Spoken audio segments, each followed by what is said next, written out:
And we're back again. This is the third recording or third episode of us Third recording. episode. Yeah. Third episode. Today, we're actually going to be talking about Akira, which Yeah. it's been a minute since I've seen. 1988 was when it came Yeah, out. Did you watch it in theaters? no. I wasn't. I didn't know it was anime, but I knew like after I would get out of school, there were two shows from Mhm. Japan that I was really into that played, right when I got home from school. One is called Star Blazers, also known as Space Battleship Yamamoto, which has been turned into a live action motion picture. Was it good though? It was good. No, it was Oh, actually okay. good. Yeah. No, it was actually good. I want to say it came out 2006, 2007. I gotta dig that DVD out in the crates. But yeah, it was actually not bad. And Mhm. then the live action show called Ultraman, where your I hero know had about to. that. You know how Yeah, I know about that? I how do read you know Ready about that? Player One, and in There that you they go. talked about yeah. It's Yeah. funny that I know about that. Yeah. For anyone who's like seen the Ready Player One movie but hasn't read the book, read the book. Like it was one of the it was like a book that like actually like kept me turning the pages and like wanting to read more. Cool. Yeah. Cool. Okay.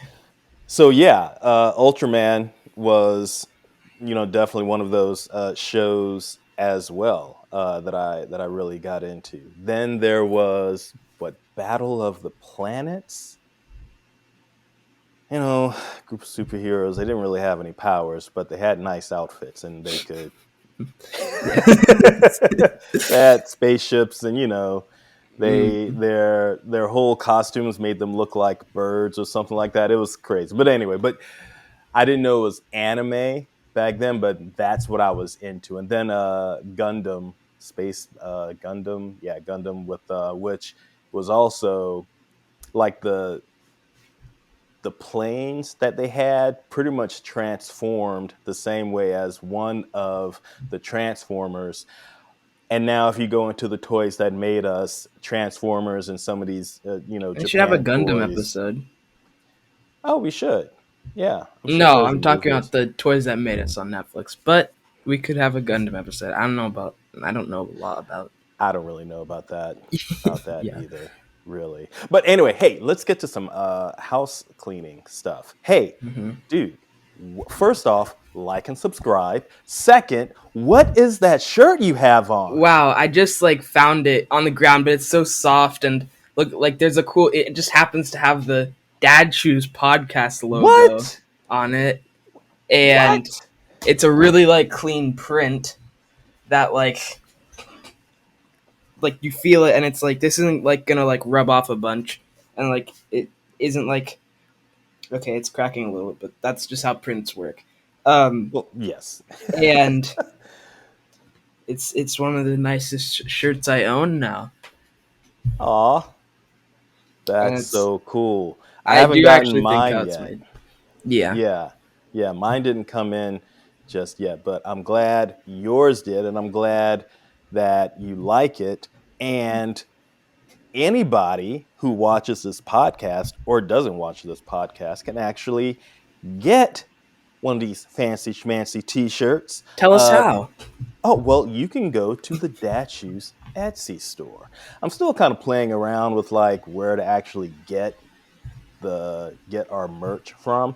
But for right now, Etsy's pretty easy, But yeah, and I'll have a link in the bio, and then also you can I'll probably have it on the screen or something like that. Or look here, insert, Well, there. yeah, or there, or here, or whatever. Hmm. Also, today's podcast is sponsored by, and they don't know this yet, but DJI, who makes this nice microphone right here, the DJI mic. Not only do they make cool drones and gimbals for cameras, but these microphones here are amazing. It's really easy to set up. Everything comes in this box right here. You don't have to sync anything. As soon as you open it, the transmitter syncs up to the microphones. It's crazy, and the range is out of control. So DJI is the manifest sponsor. I'm manifesting this sponsorship. And I'm over here with like just a stupid blue Yeti. I need to get a Oh, is DJI. Yeti? Yeah, is Yeti sponsoring this show as well? May as well. Yeah, everything is sponsored. Everything is sponsored, but definitely get yourself a T-shirt. Go to the Etsy store. Totally be helping us out and all that stuff. And yeah, so dude, we're what we're what are we talking about again? we're talking about Akira, and then insert a clip of like a bunch of Akira scenes. Yeah.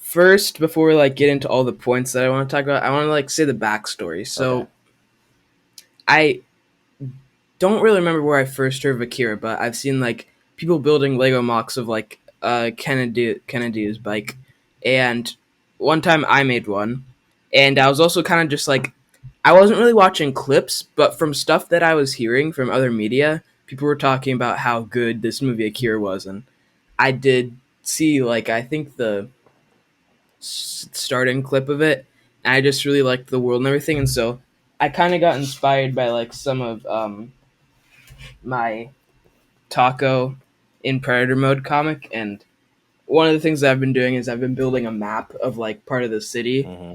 um, and I can explain more of that, in a different episode or something. But uh, Akira, like the aesthetic of Akira, has been like inspiring some of my comic book, and yeah, Cool. So you're creating. So just give us a brief 20-second pitch of your graphic okay. novel. So, Taco in Predator Mode is based off of my neighbor's dog Taco, where at night when we walk him, he goes into Predator Mode and is really like not violent, but just on edge. And so that inspired me to think of that name and how Taco is in this graphic novel, an anthropomorphic dog that gets bounties and fights on the streets of Zytropolis. And, you know, that's the 20-second synopsis, Okay, so I cool. won't go into like Yeah, yeah, more of the yeah, story. yeah. And so after knowing about Akira, you're attributing some of those things that you like about Akira, incorporating that into your Yeah, graphic novel. yeah. Okay, cool. And so, what is it about Akira that you really dug? The there's always something to like appreciate about like non American like animation, because it's just like a different culture, and so like in like watching Studio Ghibli movies and stuff, like some of them for like a certain point you don't really know what the mission is. You're just living in the world, and where am I going with this? Uh, that's what I like about Akira. In some points, you're just living in the world, but it does have more of a narrative, and like kind of everything about it. Like the animation is amazing. Yeah. I saw it took like 70 animators to animate that. I heard, and they made like I think 70. They made 70 new colors for it, Crazy. and yeah, because they did a lot of like light scenes where there's like light reflecting on something, or like Hmm. city lights, and yeah, dude, it's a good movie Yeah, so they with good really incorporated a animation. lot of like cinematography type Yeah, of work in their animation by showing reflection of lights and how light can work within that particular world. You know what? So rewatching Akira also reminded me of how the Animatrix looked, like how the Mm, Animatrix series, series of shorts, some of their shorts kind of reminded me of Akira. So that's cool as well for those who are, really deep into the Matrix and the lore, know that there's a series of uh short the called, 7 cycles of Zion or yeah, something. called the Animatrix. But anyway, so let's talk about some of the things that you picked up, on it. Yes, and also before we start that, one more animation fact about it. At the start, and I noticed this, I don't know if you did, it said a production from the Akira Animation Committee or something like that. Mm. And it was because 7 animation studios came together to make this film. Oh, I did not. And yeah, um, but the first thing we're going to talk about is the city and the world building. Okay. One other thing that's not really about this, but it's more about telling you and telling the audience and telling myself, like, the second act of the movie is a little like not you don't fully understand what's going on, and I heard that that's because this movie is a combination of well, it's based off of a graphic novel series or manga, and it's kind of a combination of the first entry into the series and the sixth one, which is the last one. Mhm. And so they kind of try and like fit a lot of information and then also just like make their new thing in the middle of the movie. And it was also still being worked. The uh, manga was still being worked on while the movie was being made. So a lot of stuff went into like that, and because I know that we started to like fall off at one point, and just like I don't really know Like, what's going what's on, happening? but pretty pictures, Yeah. yeah. But the world building. So 70 new colors. One thing that I like about so movies like this and like maybe the Batman is like it's a city and when you're outside it's all like trash and you don't feel safe almost. Like you don't feel like the characters are safe and you feel you can like feel how it's cold or how you just want to go back inside. And I appreciate that and I like that about it. And like I don't know how they made all those really good backgrounds. Like Well, that's just each it, right? one, Like, yeah. there's, For one scene yeah. too. That's what's weird. Seems Or like there's not a weird. lot of That's what's intricate like things that are going on in at the same time, yeah. and it's animation, so it's like, and back in that time, you actually drew the image, and Yeah. thus the reason why there are 7 animation studios working on that. The intricacies of them having to create all of that artwork to give the illusion of movement from something as minuscule as something that's in the background to what's in the foreground and the main thing that you're supposed to be focusing on. It's crazy. It really is. Like because I know some of like how you animate because I've like not attempt, but I have animated on Procreate and it's really like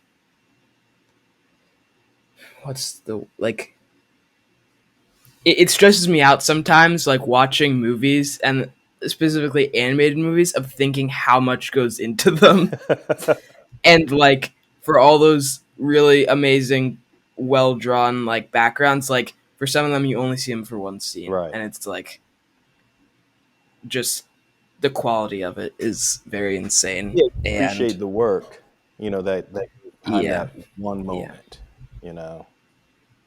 exactly. Yeah. And like the world building in it was pretty interesting. Like I don't know if you saw the videos I sent you, I but did. it was yeah. So the like child Akira, they like froze his remains so that he could like be biologically remade, and then but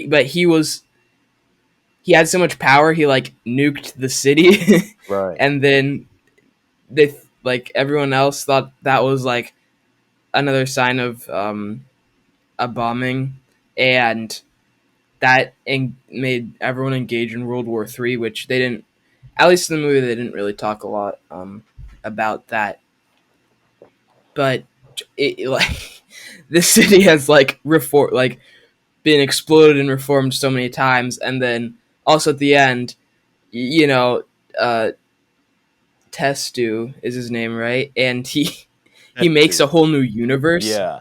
Like that whole okay, so we can It's talk very it's psychedelic. really psychedelic and it's also reminiscent of the movie 2001 A Space Odyssey, which for all the film buffs, what have you, and I would consider myself definitely to be a film buff and a creator.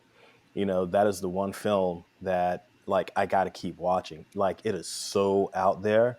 Like I've yet to see that movie straight through. I don't know why, but anyway, the last bit of Akira definitely reminded me of 2001 A Space Odyssey because it's so out there and what it is that they're trying to say, right, is that, consciousness and then these humans that are actually able to bend space and time and what that actually means in regards to, creating like a singularity was, pretty much what they were creating. But we're getting more into like the Excuse philosophy me. behind that. We're still in world building. Like yeah, each thing. But what I really appreciated about world building, the world building of that was, those intricate moments of animation where you just want to get that one moment and then the main the main story or the main animation as far as like the Yeah, subject and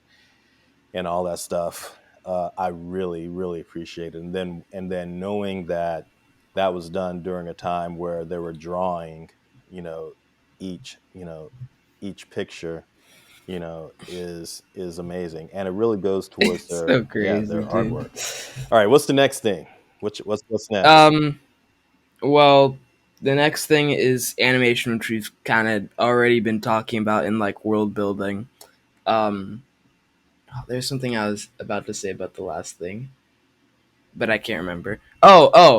Um, let's just like talk about like philosophy now, and we can like just share our thoughts randomly. Sure. What I liked about the philosophy is there's one scene where they're like Kennedy and one of the other like female characters that kind of looked like his twin or something. They were in a jail cell together, and she was kind of explaining what Akira represents, which is like ultimate energy. And Kennedy's bike in the movie is very prominent. Testu's like, I want that bike, and all the promotional stuff. You see the bike, and I haven't heard anyone else say this, but what I like, but my like theory about it is the bike represents ultimate energy in the way it like moves, Hmm. and I mean, I'm not totally sure if that was intentional, but Well, I think in that regards, it is you see whatever it is that you see, like, and no one can yeah, can take that, from you. And I believe to a certain degree that maybe there is some, correlation, between the two. You might have to do some more digging, but yeah, definitely. As far as like Akira or um was Tetsu was not the one that operated that red bike, right? No, that was the that was Kennedy. Kennedy, yeah, Kennedy who? Kennedy. It Kennedy, kind yeah, sometimes they say it and it kind of sounds like Canada, yeah, but it's like yeah, yeah. it's Ken. We'll The just owner say of the red bike, yeah. yeah. Like he was the only one that was really able to that could ride that thing because it was so powerful. But then we see that Tetsu, was actually the one with power, with like his powers were buried, underneath, and then coming into contact Yeah. with the little old man child. you know. I mean, you can. I honestly think that maybe we should read the graphic novels because there's probably a lot of stuff that'll make us appreciate the movie more and make it some of the things like a little more clear. But at least what I can assume is like the more they use their to uh yeah, their abilities like the it like sucks the life out of them, and like the older and wrinklier they get or something. or something like that. But But what I really dug about it was the fact that the young kids who were being tested on, they didn't like Tetsu because he was too old. And when he got those it's powers, kind of they were like, afraid that he was gonna use his powers, for malicious things, which to a certain degree hmm, that could, that kind of sounds like something else. yeah, like people in power. Anakin. Yeah, yeah, and yeah, Anakin. Well, yeah, he's too young. I mean, he's too old. That's like Master Yoda was like, Yeah, yeah, he's too old. he was only like 10 there too. Yeah, This kid was like 17 or 16. Like he was like a legitimate teenager. He already had like such a traumatized life and like prejudiced against everything. right, Where right. yeah, And so to separate the ego, which is all the prejudices and life experience, to separate that part to deal with this new power is is a big feat to accomplish, right? And thus the reason why power corrupts, and absolute power corrupts absolutely. And so maybe, and then of course what they were trying to say is like, you have to be, you know you have to be a clean slate, right, yeah, in order to have this particular type of power, because in this instance there is no right or wrong, to it, to a certain degree. But yeah. yeah, what we're saying, That's yeah, no, go ahead. no. I was just gonna say that's what kind of like. Well, depending on the movie, I think that it being like it's just about power and it's not about who's right and wrong Hmm. is really can sometimes be a trait of like a good movie in the way of it's being like neutral and exploring it from both sides. Yeah. Right, right. Where were you, what did you think? About what? Well, in regards, like, the whole concept of power and Tetsu having this power, and then you know what else uh that was explained was that Tetsu had the same, he had inverse power of Akira. So Akira's levels were one way, but Tetsu's powers were the exact same way, but the opposite. So as if they were yin and yang, they were balanced. That's I didn't notice that. Yeah. Yeah, well, that's what Um was in one of those that okay, video then I that you must sent. And I have was like, "Oh, that yeah. makes perfect sense." Thus, the reason why that singularity that was created made sense, because Akira, when he was using his powers, or when he became conscious of his power, he created a nuclear explosion, right? That destroyed. Yeah. Tetsu and Akira joining, yeah, it still destroyed, but it also created. Yeah, exactly. Like like I think this movie would be due to like watch Yeah, we again got to watch this just cuz movie there's again. Yeah. it's just so like in like so many ways there's so much like stuff that represents other stuff, and then should also probably like read the graphic novel or something novels because it's like again I think it'll add like a lot more like context to some things, but it's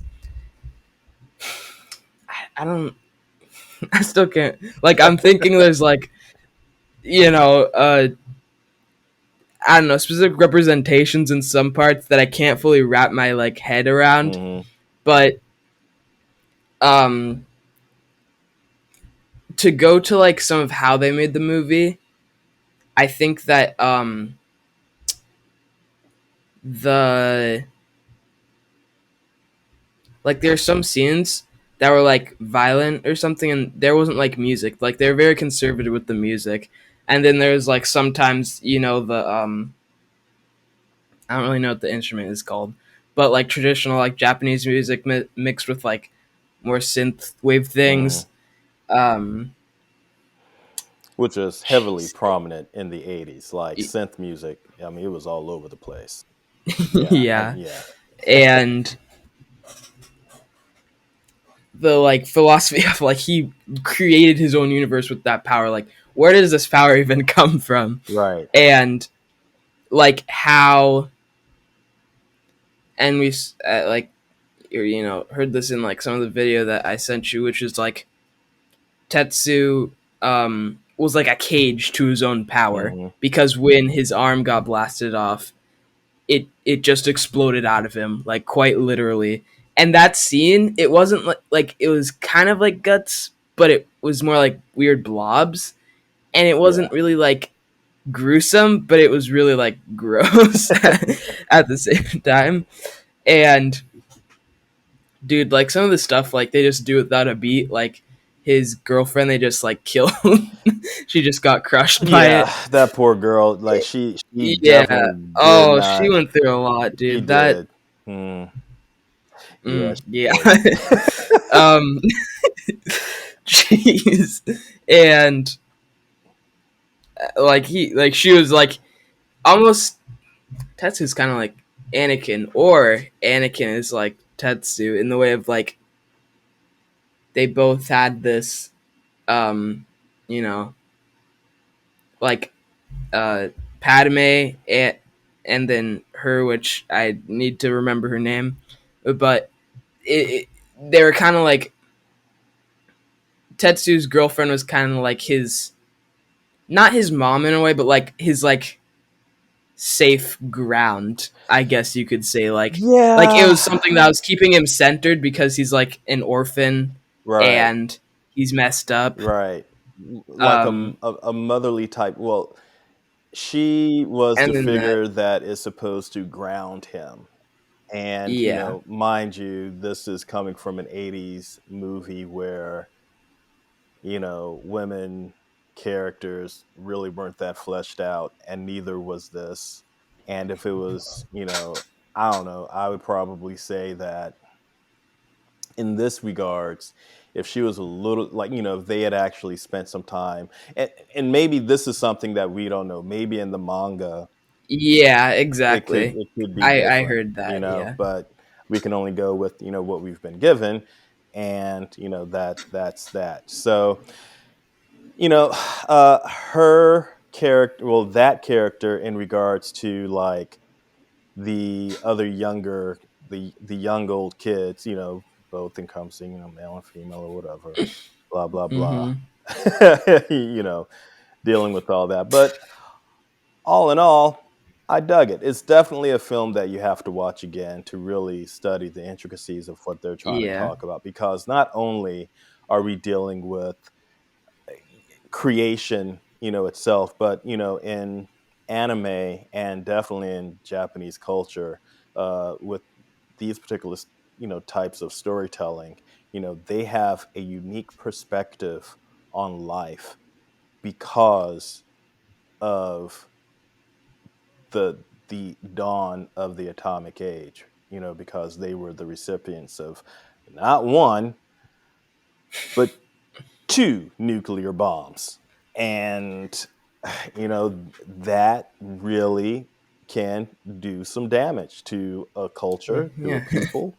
And I mean, you name it, right? So that's the Yeah. reason why Godzilla, was created, and, they're still, telling these stories. As a matter of fact, you can't make a Godzilla movie unless you abide by these rules that the creators, have expressed that needs to be stated. And one of them is that nah, Godzilla, the creation needs to be, created by something nuclear because they don't want that to be forgotten, right?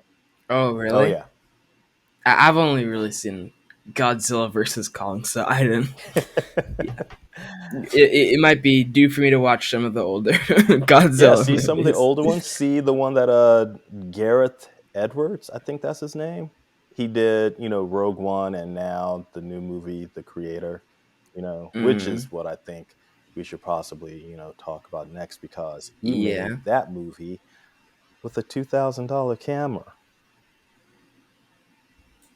Uh, Yeah. For a second, I was like, "Oh, that's expensive," and I was like, "Wait, no, it's a camera It's a camera that for you and I could buy. Yeah. Yeah. Yeah, it's crazy. Yeah. So anyway, anything else you'd like to say about Akira? Um. So obviously, it's due to rewatch a film where at the end a universe is destroyed and a universe is created, and then also when before we saw Akira, and I don't know if you've heard about this, but have you heard about the Bart Kira project? No, what's that? So Bart from The Simpsons and Akira. So, and I don't know when this was, but it was probably like early or later 2000s, around like 2013 or 14, I think. Hmm. Where this guy was trying to get into like a, I don't know, like forum or like specific like Simpsons fan art club, and he just thought of this random thing while he was looking at his bookshelf that happened to have the Akira graphic novels on, and he was like, like Bart, Akira, Bart Kira, and so for some reason everyone just liked it, and it was like, this is really weird, but it works, and so then Bart Kira was born, and some other guy kind of took it over and was being kind of like the producer of it and directing it. But like a bunch of just not random, but well, yeah, like random people that drew and liked Akira and like Simpsons worked on it like every single page. So every single page almost, or maybe not every single one, but every couple of pages has a different like drawing style because it's someone else drawing it. And they recreated, I think, like the 1,000 pages that were in the entire line of the graphic novels, and um, it was a big deal. And at the end, like when they were doing the last uh, page, they did it at Comic Con, I think, or some sort of convention that I think was in Japan, Hmm. and the original guy that thought of it, that had kind of gone out of it, came back to the final page, and I'm pretty sure you can buy like a physical like copy, or no, I think those like sold out or something, but you can read it online for free because they can't like Yeah. make you pay because it's off of like Two two pieces of IPs that you intellectual. don't own. Yeah. Yeah. Yeah. um yeah, and there's actually like an animated trailer someone made on YouTube of it where they reanimated Akira trailer Hmm. to have like all the Simpsons characters and stuff, and they put a lot of work into it because they tried to find characters that had relationships in uh characters that had relationships to each other in the Simpsons, and like equate them to like the relationships in Akira. For example, Bart is Kennedy, and with his skateboard and stuff, Right. and Tetsu is actually Millhouse, That totally and makes sense. yeah, Yeah. and Lisa is, uh, you know, still don't remember her name, but Mill- Well, she would be a much Tetsu's better girlfriend. grounding, like her, like Lisa Simpson is. Yeah, Yeah. All right, so that kind of makes up for. yeah, Yeah. and I'm pretty sure. Well, this one is not a prominent role, at least in the film, which is like Krusty the Clown is like the main guy in the clown gang, Right. Oh, that totally makes and sense. um, who else? I'm pretty sure Ned Flanders was the guy like rescuing that kid in the start of the film. Hmm. Hmm. Um, and I mean, I, I should maybe just read the original graphic novels first, but I think I might want to read those now that I read Bart Kira now that I Yeah, have seen that's not the bad. film. Yeah, Yeah, yeah, very creative idea.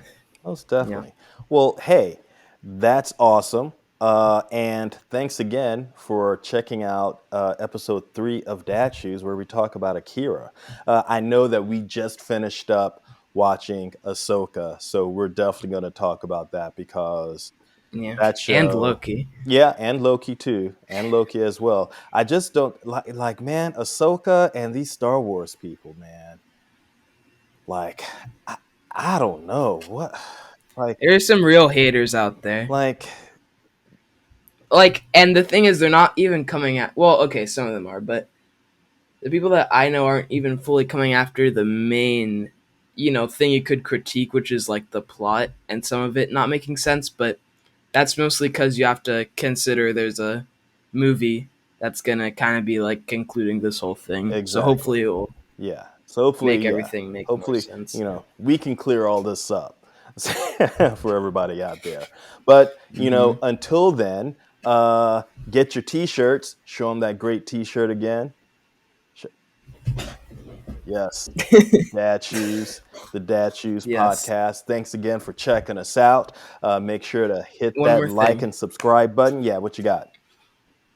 Uh, like maybe we could make this into a series where we like rewatch old films or new films, or yeah, stuff that has come out in the past, Yeah. and we talk about it. Okay, that's all I wanted to say. Well, we just did Let's that. yeah, subscribe. So, like and subscribe. Yeah. All right, guys. Hmm. Laters. Bye.